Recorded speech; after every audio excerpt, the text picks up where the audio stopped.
It is because you're onto something that resistance has come. You see, if you're moving about in regular life, you'll probably not feel this type of doubt or resistance. Mhm.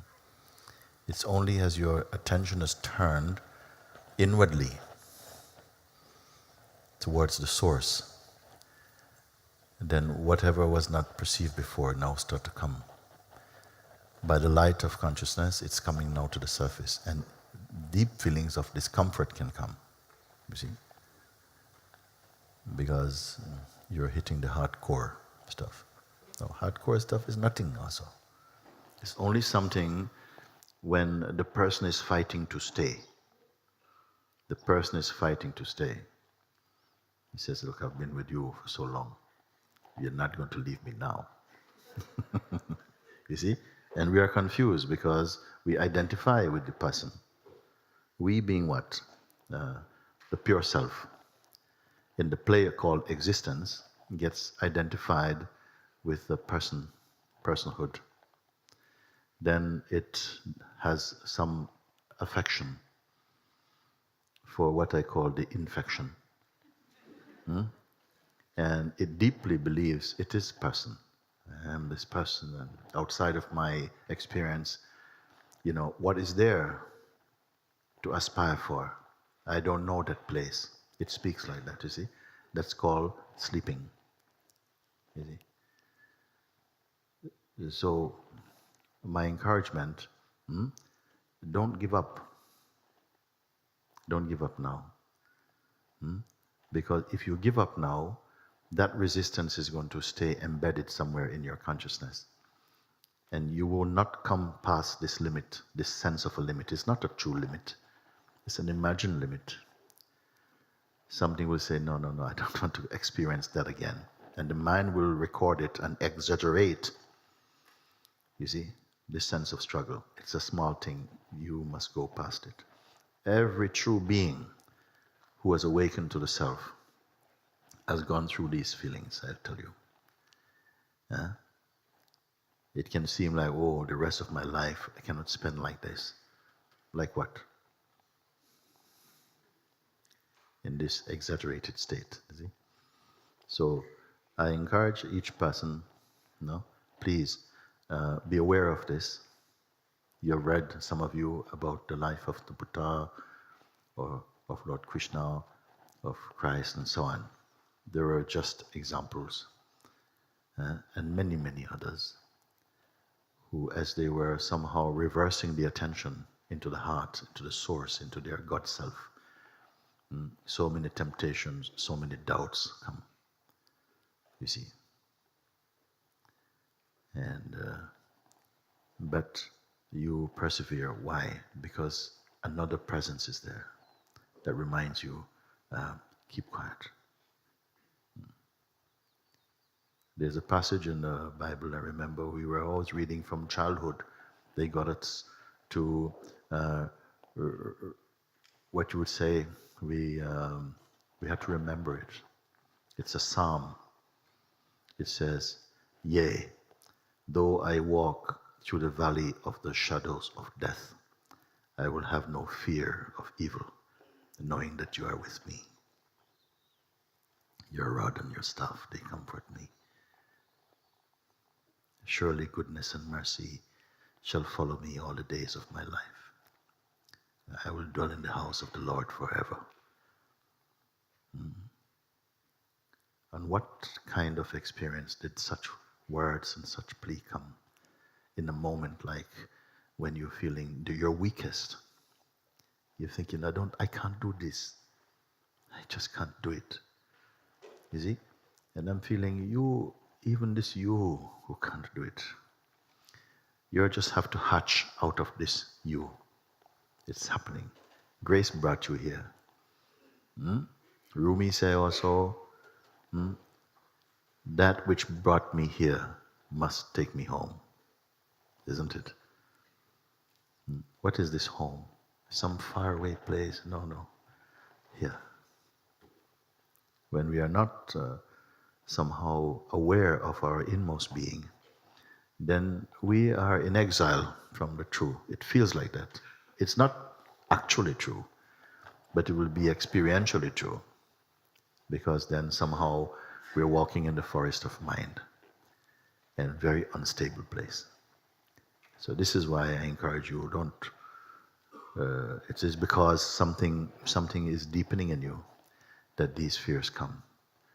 Don't panic about it. Sit it through. All this is soon pass. Soon pass. If you're going to buckle, bend, wobble, fall every time life does this at you, then you will move very, very slowly. Be bold and courageous. Say, I am the self. All the true voices that remind me, you are the self. Even if you feel, but I am only child, I am the child of God, not the stepchild of God. Not the son-in-law, not the daughter-in-law. You see? So you have really nothing to worry about.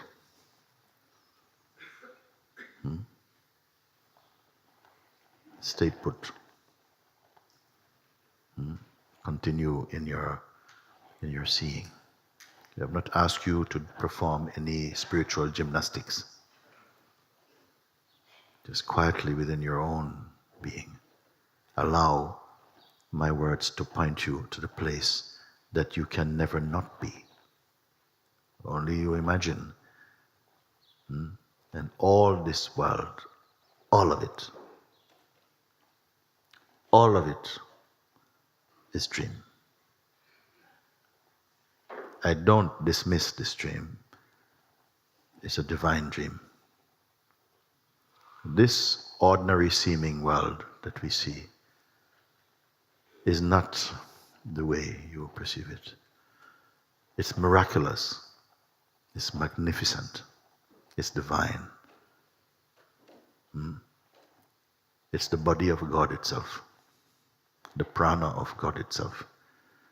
But to recognize this, your eyes must be spiritualized. It has to be open again. You see, when it is, then you will say, oh my God, now my life is so wonderful and everything has become beautiful. It hasn't become. It has always been like this. Just your eyes become mature enough to see from purity and from love again, and to see the ever-present and unchanging beauty of the Supreme. When our eyes are dirtied by limited association with the impermanence of the mind, then we are in a state of delusion. You don't see. We don't see. Someone who has a lot of desire and intention does not see what is really on offer, you see. You only are fixated upon fulfilling your projections, so you don't see. You see? Only when you're empty, you will see. And you need not be thinking about seeing a world of objects. You'll be seeing the subject. You'll be seeing the subject, but not as an object. All these things are going to become sparklingly clear for you if you persevere with the encouragement I give you. Don't doubt. Doubt is not original to you. Doubt is not, see. You must define that which is beyond doubt and beyond belief, even beyond conviction. So powerful is the truth that you are. Some people say, satsang's too long. Okay. I know this feeling, I know this feeling. Also myself in India, sitting at my master's feet. Sometimes something is wriggling.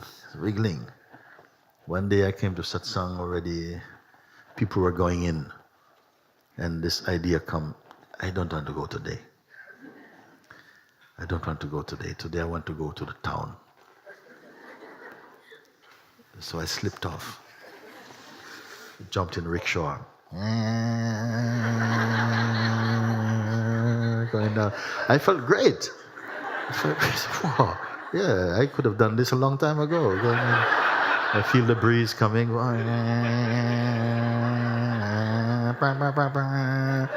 I got into town, I got out rickshaw, and I feel free. And I walked into the town looking at CDs. Hari Prasad Josia, okay. No, I like him. Can you play this one for me? I'm listening. But inside I felt bad. Looking around, trying to buy more clothes. I already had too much clothes. Looking around, and something was missing in there. After half an hour, rickshaw.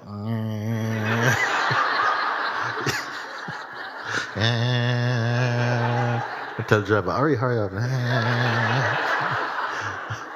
I just went back to catch that song.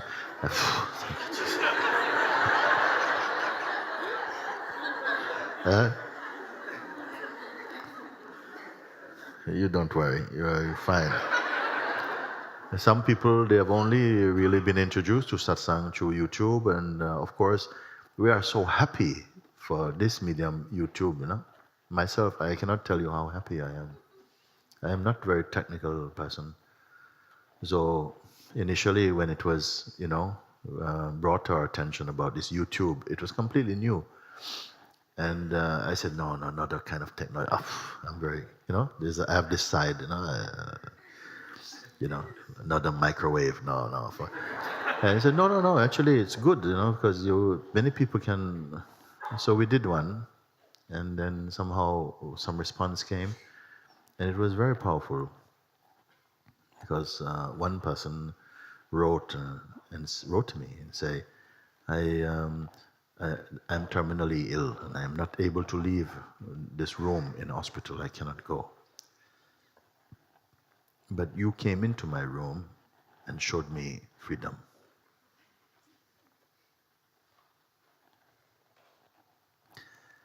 And I was so touched. This is the beginning of all of this. Just because I said we have to do more. Because this person I have never seen face to face in this way. And yet such a profound encounter at the same time. Then I began to appreciate, but this is good, it's a good thing. So many people have been introduced to satsang through YouTube, And as a result of that, maybe some of you are here, but you didn't realize this was going to be such a long YouTube.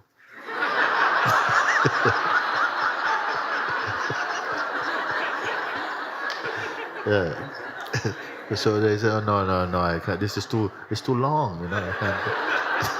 we can't sit for so long. And I'm reminding you why you're here. For liberation.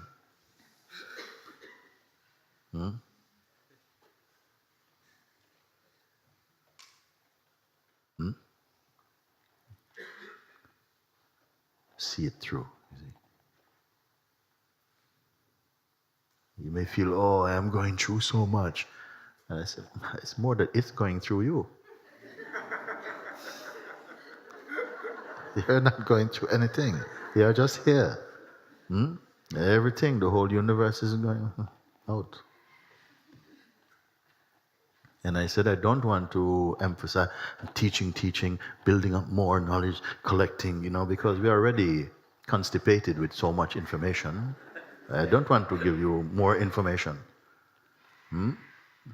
Satsang effect is more like a laxative. You see? So big diarrhea. And what remains is this thing, this beautiful thing, isn't it?